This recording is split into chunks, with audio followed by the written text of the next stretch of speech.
नमस्कार दोस्तों, मैं बलराम सोमवंशी क्लासेस में आपका स्वागत करता हूं। तो चलिए आज हम लोग पढ़ते हैं जीव विज्ञान के अंतर्गत जो कुछ महत्वपूर्ण हमने पारिस्थितिकी के प्रश्न लिए हैं, इनके बारे में पढ़ते हैं। तो चलिए देखते हैं हमारा जो पहला प्रश्न है क्या है। हमारा पहला प्रश्न है मित्रों कि जीव विज्ञान की उस शाखा को जिसके अंतर्गत जीवधारियों एवं उनके वातावरण के पारस्परिक संबंधों का अध्ययन करते हैं उसे पारिस्थितिकी कहते हैं। तो पारिस्थितिकी किसे कहते हैं? जीवधारियों एवं उनके वातावरण के पारस्परिक संबंधों का अध्ययन जिस विज्ञान की शाखा में करते हैं उसे हम पारिस्थितिकी कहते हैं। तो ये पारिस्थितिकी की परिभाषा है, आप इसको अच्छे से याद रखिए।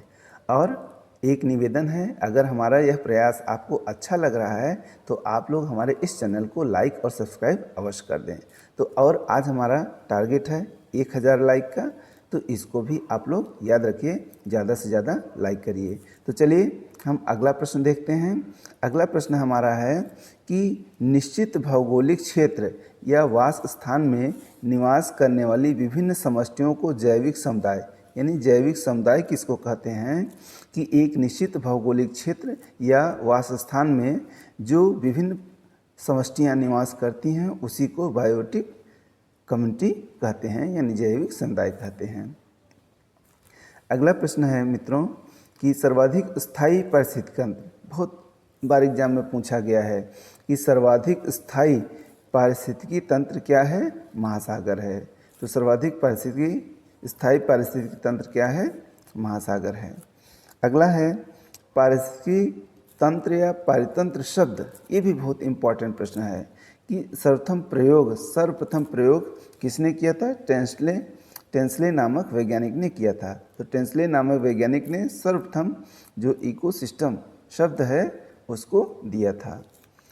पीएम का फुल फॉर्म होता है पार्टिकुलेट मैटर, पीएम का फुल फॉर्म है पार्टिकुलेट मैटर। और एसपीएम का फुल फॉर्म है सस्पेंडेड पार्टिकुलेट मैटर। अगला प्रश्न है कि वायु प्रदूषक एस्बेस्टस धूल फेफड़ा को, सीसा उदर को और पारा रक्त धाराओं को एवं कार्बन मोनोऑक्साइड मस्तिष्क को प्रभावित करता है। यानी जो वायु प्रदूषक है एस्बेस्टस धूल, ये किसको प्रभावित करता है? फेफड़े को। सीसा किसको प्रभावित करता है? उदर को। पारा किसको प्रभावित करता है? रक्त धाराओं को। और कार्बन मोनोऑक्साइड मस्तिष्क को प्रभावित करता है। तो ये जो वायु प्रदूषक हैं किस अंग को प्रभावित करते हैं, इस तरह से एग्जाम में पूछा जाता है, तो आप इसको अच्छे से याद रखिए। चलिए अगला क्वेश्चन हम देखते हैं कि केंद्रीय वायु प्रदूषण बोर्ड कहाँ पर है? नई दिल्ली में है। केंद्रीय चिड़ियाघर प्राधिकरण कहाँ है? नई दिल्ली में है। जीबी पंत हिमालय पर्यावरण एवं विकास संस्थान कहाँ है? अल्मोड़ा में है। भारतीय वन अनुसंधान एवं शिक्षण परिषद कहाँ है? देहरादून में है। भारतीय वन प्रबंधन संस्थान कहाँ है? भोपाल में है। वन आनुवंशिकी तथा वृक्ष प्रजनन संस्थान वन आनुवंशिकी तथा वृक्ष प्रजनन संस्थान कहाँ पर है? कोयम्बटूर में है। वन उत्पादकता केंद्र कहाँ पर है? रांची में है। राष्ट्रीय विज्ञान औद्योगिक संस्थान कहाँ है? फरीदाबाद में है। भारतीय वानस्पतिक सर्वेक्षण केंद्र कोलकाता में। भारतीय प्राणी विज्ञान सर्वेक्षण कोलकाता में। ठीक है, तो ये प्रमुख संस्थान आप इनको अच्छे से याद रखिए। अगला क्वेश्चन है 3 दिसंबर 1984 को भोपाल की यूनियन कार्बाइड फैक्ट्री में मिथाइल आइसोसाइनाइड के कारण दुर्घटना हुई थी। तो यह बहुत एग्जाम में पूछा जाता है कि जो भोपाल गैस त्रासदी हुई थी उसमें किस गैस का रिसाव किया गया था, किस गैस का रिसाव हुआ था? तो वह है MIC यानी मिथाइल आइसोसाइनाइड। क्वेश्चन है हमारा पृथ्वी पर उपलब्ध जल की मात्रा का केवल 2.5 से 3% ही स्वच्छ जल है। तो स्वच्छ जल की मात्रा कितनी है? 2.5 से 3% ही स्वच्छ जल है। अगला प्रश्न है, जल प्रदूषण मुख्यतः कार्बोनेट, क्लोराइड, सोडियम और बाइकार्बोनेट, मैग्नीशियम और पोटेशियम के sulphate, ammonia, carbon monoxide, carbon dioxide तथा औद्योगिक अवशिष्टों के जल में घुल जाने से होती है। तो यह याद रखिए, जो जल प्रदूषण के मुख्य घटक हैं कौन कौन से हैं।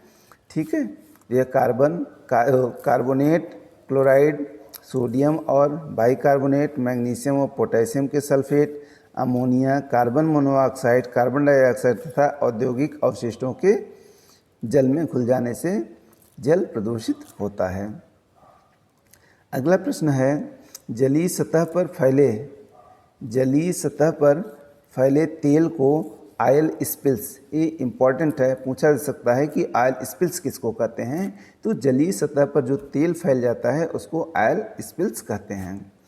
पारा युक्त जल पीने से मिनीमाटा नामक रोग हो जाता है, यह बहुत इम्पॉर्टेंट है, आप इसको अच्छे से याद रखिए। अगला क्वेश्चन है, एस्बेस्टस के रेशों से युक्त जल के सेवन करने से asbestosis नामक जानलेवा रोग हो जाता है। अगला क्वेश्चन है, नदियों में जल प्रदूषण की माप ऑक्सीजन की घुली हुई मात्रा से करते हैं कि जल में कितना ऑक्सीजन की मात्रा है, उससे पता चल जाता है कि जल प्रदूषित है कि शुद्ध है। अगला क्वेश्चन है, अमेरिका में 28 मार्च 1979 को 3 माइल आइलैंड रिएक्टर में भीषण दुर्घटना हुई थी। तो अमेरिका के 3 माइल आइलैंड रिएक्टर में कब दुर्घटना हुई थी? 28 मार्च 1979 को, आप याद रखिए। रिएक्टर में होने वाली दुर्घटनाओं में सबसे अधिक हानिकारक व भीषण दुर्घटना 26 अप्रैल 1986 को यूक्रेन के चेरनोबिल स्थित एक रिएक्टर में घटी थी, जिसमें एक रिएक्टर इकाई की छत गल गई थी। तो सबसे भीषण जो दुर्घटना हुई थी वह यूक्रेन के चेरनोबिल में हुई थी। इसको चेरनोबिल दुर्घटना भी कहते हैं। तो यह कब हुई थी? 26 अप्रैल 1986 को। अगला क्वेश्चन है, एक कोश की प्राणी एक ही संघ प्रोटोजोआ में रखे गए हैं, जबकि बहुकोशिकीय प्राणियों को 9 संघों में विभाजित किया गया है। अब यहाँ पे हम लोग देख लेते हैं कि वो 9 संघ कौन कौन से हैं।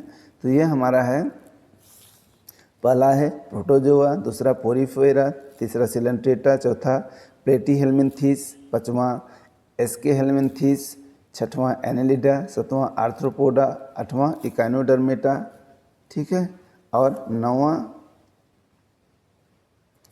हमारा मोलस्का और कार्डेटा है। मोलस्का और कार्डेटा, ठीक है, ये प्रमुख संघ हैं।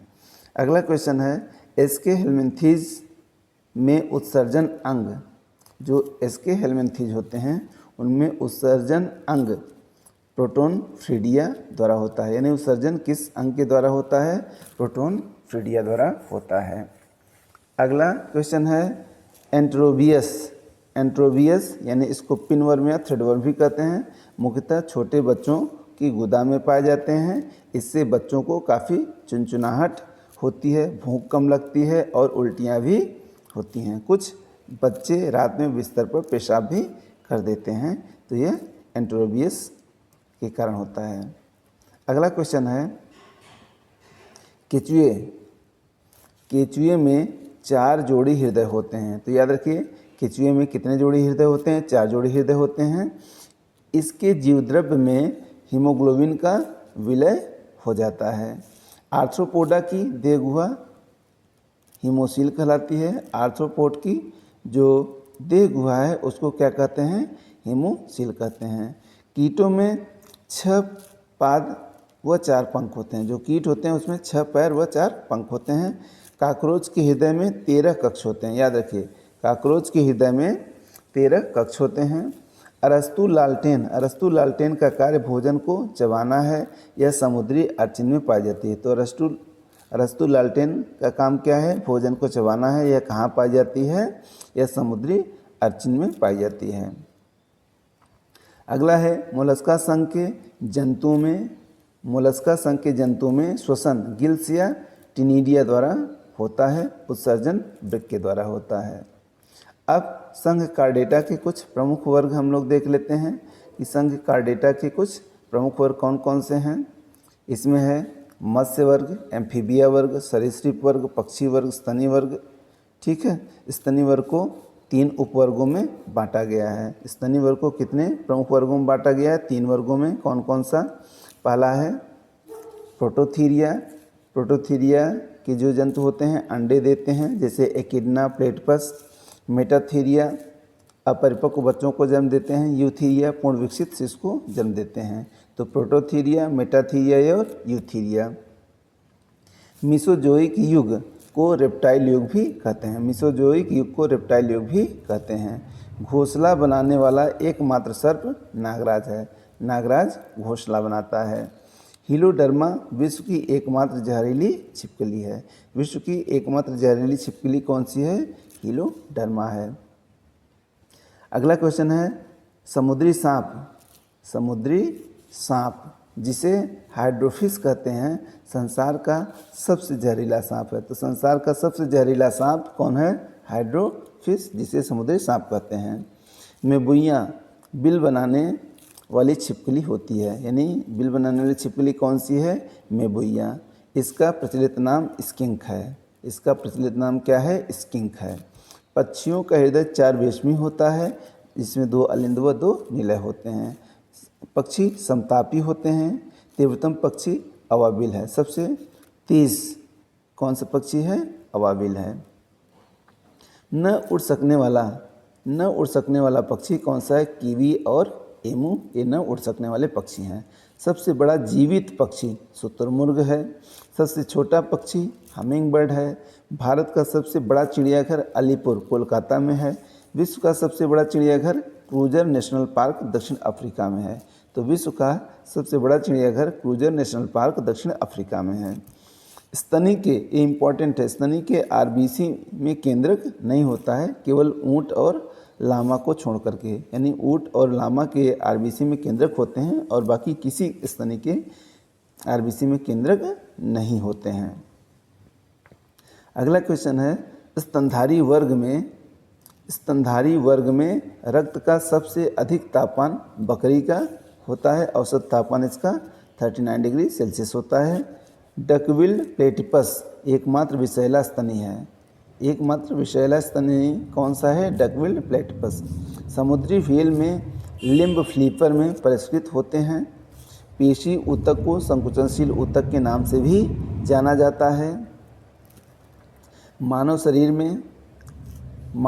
में मांसपेशियों की संख्या 639 होती है। मानव शरीर की सबसे छोटी मांसपेशी कौन सी है? Gluteus Maximus. इसको कूल्हा की मांसपेशी भी कहते हैं। मानव शरीर की सबसे छोटी मांसपेशी स्टेपिडियस है। सबसे छोटी मांसपेशी कौन सी है? स्टेपिडियस है। तंत्रिका ऊतक को चेतना ऊतक भी कहते हैं। यह 2 प्रकार की विशिष्ट कोशिकाओं से बना होता है। कौन कौन सी? तंत्रिका कोशिका या न्यूरॉन और न्यूरोग्लिया। तंत्रिका कोशिका यानी जिसको न्यूरॉन कहते हैं और दूसरा है न्यूरोग्लिया। रक्त का पीएच कितना होता है? 7.4, यानी यह बेसिक नेचर का होता है। आरबीसी का निर्माण कहाँ होता है? अस्थि मज्जा में होता है। Protein, vitamin B12, iron, folic अम्ल आरबीसी के निर्माण में सहायक होते हैं। तो ये याद रखिए आरबीसी के निर्माण में क्या क्या सहायक होते हैं। भ्रूण अवस्था में इसका निर्माण यकृत और प्लीहा में होता है। जब विकसित हो जाता है तो आरबीसी का निर्माण अस्थि मज्जा में होता है, लेकिन भ्रूणावस्था में यकृत और प्लीहा में इसका निर्माण होता है। आप इसको याद रखिए। अगला है आरबीसी की मृत्यु। आरबीसी की मृत्यु यकृत और प्लीहा में होती है, इसलिए यकृत और प्लीहा को आरबीसी का कब्र, ये इम्पॉर्टेंट है, पूछा जाता है कि आरबीसी का कब्रगाह किसे कहा जाता है? तो यकृत और प्लीहा को आरबीसी का कब्रगाह कहा जाता है। हीमोग्लोबिन में पाया जाने वाला लौह यौगिक हीमैटिन है। हीमोग्लोबिन में कौन सा लौह यौगिक पाया जाता है? हीमैटिन पाया जाता है। आरबीसी की संख्या हीमोसाइटोमीटर से ज्ञात की जाती है। थैलेसीमिया रोग में आरबीसी नहीं बनते हैं। डब्ल्यूबीसी में केंद्रक होता है। डब्ल्यूबीसी में केंद्रक होता है। इसका निर्माण अस्थिमज्जा या लिम्फ नोड और कभी कभी यकृत और प्लीहा में भी होता है। इसका जीवन काल 2 से 4 दिन, यानी जो डब्ल्यूबीसी है उसका जीवन काल 2 से 4 दिन होता है, जबकि आरबीसी का 120 दिन होता है। इसका मुख्य कार्य शरीर को रोगों से बचाना है। डब्ल्यूबीसी का सबसे अधिक भाग 60 से 70% न्यूट्रोफिल्स कणिकाओं का बना होता है। न्यूट्रोफिल्स कणिकाएं न्यूट्रोफिल्स जो कणिकाएं होती हैं रोगाणुओं तथा जीवाणुओं का भक्षण करती हैं। ब्लड प्लेटलेट्स केवल मनुष्य और स्तनियों के रक्त में ही पाया जाता है, इसमें केंद्रक नहीं पाया जाता है। इसका निर्माण अस्थिमज्जा में होता है। जीवन काल 3 से 5 दिन, यानी जो ब्लड प्लेटलेट्स होता है इसका जीवन काल 3 से 5 दिन ही होता है। इसका मुख्य कार्य, प्लेटलेट्स का मुख्य कार्य क्या है? रक्त में थक्का जमाना। विटामिन के रक्त में थक्का बनाने में सहायक होता है। रक्त का थक्का बनाने के लिए अनिवार्य प्रोटीन फाइब्रिनोजन है। ठीक है, तो ये भी बहुत ही इम्पॉर्टेंट है। तो चलिए आज हमारा एपिसोड यहीं पर ख़त्म होता है और आज हमारा टारगेट है 1000 लाइक का। आप लोग ज़्यादा से ज़्यादा इसको लाइक कर दें और अगर अभी तक आपने हमारे इस चैनल को सब्सक्राइब नहीं किया है तो सब्सक्राइब कर दें। इसी तरह से हम आपके लिए महत्वपूर्ण प्रश्न लेकर के आते रहेंगे। ठीक है, तो चलिए मिलते हैं अगले वीडियो में। धन्यवाद।